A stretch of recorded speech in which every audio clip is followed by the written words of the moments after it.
Hello बच्चों, आज हम करेंगे वर्कशीट नंबर 14 9th क्लास की चैप्टर 3। नाम है परमाणु एवं अणु। देखो, इस वर्कशीट में दो बच्चे चल रहे हैं।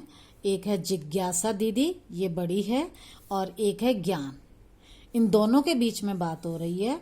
तो जिज्ञासा दीदी कह रही हैं, ज्ञान, हम जानते हैं कि सारे पदार्थ, कोई भी पदार्थ किससे बना है। कोई पदार्थ जैसे तत्व भी हो सकता है, यौगिक भी हो सकता है। यौगिक का मतलब जो दो या दो से ज्यादा तत्वों से मिलकर बनता है। ये सब किससे बनते हैं? परमाणु से। और हर तत्व का एक नाम होता है, जैसे हर बच्चे का एक स्पेशल नाम होता है, इसी तरह से हर तत्व का भी एक नाम होता है और उसका एक प्रतीक, सिंबल होता है। तो अब हमें ये देखना है कि इनके प्रतीक कैसे बनाए जाते हैं। देखो, पहले तो क्या होता था, जिस तत्व की खोज जहां होती थी उस स्थान के नाम पर ही इनके नाम रख देते थे। जैसे कॉपर की खोज साइप्रस एक जगह का नाम है, वहां पर हुई थी, तो वहीं से इसका नाम क्यूप्रस, Cu रख दिया गया। और कुछ तत्वों के नाम उनके रंग को देखकर रख दिए गए। लेकिन आजकल ऐसा नहीं होता। आजकल जो नाम है उनको एक संस्था रखती है जो पूरे वर्ल्ड में काम करती है, और उस संस्था का नाम है इंटरनेशनल यूनियन ऑफ पी से प्योर एंड ए से अप्लाइड और सी से केमिस्ट्री। ये संस्था है जो सारे तत्वों के और प्रतीकों के नाम को, संकेत को मान्यता प्रदान करती है। अब ज्यादातर तत्वों के प्रतीक जो हैं वो अंग्रेजी के दो अक्षरों से बने होते हैं। जैसे यहां पर आप देखोगे मैग्नीशियम Mg, एक से भी बने हो सकते हैं, जैसे हाइड्रोजन का H।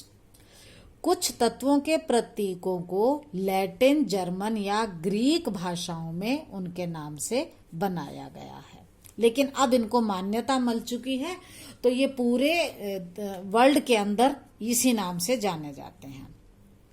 अब आगे देखो, कुछ तत्व और उनके प्रतीक।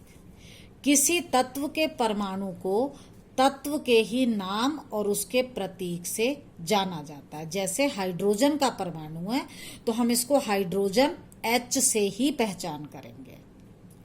इसी तरह से ऑक्सीजन है तो इसका नाम होगा ऑक्सीजन और इसका प्रतीक होगा O, इसी से इसकी पहचान होगी। दूसरा है, किसी भी तत्व के प्रतीक को जब हम लिखने लगते हैं तो उसका जो पहला अक्षर है वो तो कैपिटल लेटर से लिखा जाता है, और जो दूसरा है वो स्मॉल लेटर से लिखा जाता है। जैसे जिंक में Z कैपिटल लिखेंगे और N स्मॉल। मैग्नीशियम Mg होता है, M कैपिटल लिखेंगे और G स्मॉल। इस प्रकार हम किसी भी यौगिक में, यौगिक का मतलब जिसमें दो या दो से ज्यादा तत्व हों, जैसे सोडियम क्लोराइड, इसमें दो तत्व हैं, एक है सोडियम और एक है क्लोरीन, तो Na और Cl दो तत्वों से मिलकर बना है।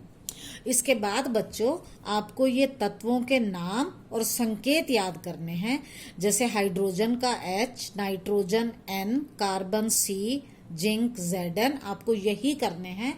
इनके नाम के लिए आप कोई और संकेत नहीं लिख सकते, ये आप याद कर लेंगे। इसके बाद आते हैं हम एक्सरसाइज पर। इन प्रश्नों के उत्तर दीजिए। पहला है, IUPAC का पूरा नाम और कार्य क्या है? पहले नाम देखो, नाम है international union of pure and applied chemistry. इसका काम क्या है? ये तत्वों के नामों, प्रतीकों और मानकों को मान्यता देती है। दूसरा क्वेश्चन है, नीचे लिखे गए तत्वों को ऊपर पजल ग्रिड, ये वाला एक पजल ग्रिड है, इसमें अंकित कीजिए। आपको ये तत्व यहाँ पर ढूंढने हैं और इनके प्रतीक भी लिखिए। पहला है सोडियम, SODIUM, हिंदी में लिखेंगे सोडियम। तो अब हम क्या करते हैं, यहां से S ढूंढते हैं, तभी तो हमें सोडियम मिलेगा। ध्यान से देखते चलो, जहां भी S आए वहां रुक जाएंगे। ये मिल गया मुझे S। अब इसके आसपास देखो O, नीचे है, तो नीचे देखते जाओगे SODIUM सोडियम, और इसको आप पेन से सर्कल कर दोगे। नेक्स्ट है हाइड्रोजन। अब हमें क्या ढूंढना है? H ढूंढना है। तो ठीक है, अब हम यहां से H ढूंढते हैं। देखो किसको भी जल्दी मिल सकता है, आपको कोशिश करनी है। मुझे मिल गया H के बाद क्या है? Y। आसपास देखो, ये रहा Y, हाइड्रोजन। अब आप इसको अंडरलाइन करके पहचान लोगे। फिर है पोटेशियम। अब P ढूंढेंगे हम फटाफट, ये रहा पोटेशियम, इस पे गोला लगा दोगे। इस तरह से आपको ये सारे एलिमेंट ढूंढने हैं। आप खुद ट्राई कीजिए और फिर इनके प्रतीक लिखने हैं। सोडियम होगा Na, हाइड्रोजन होगा H, ये रहा। फिर पोटेशियम होगा K, ये रहा।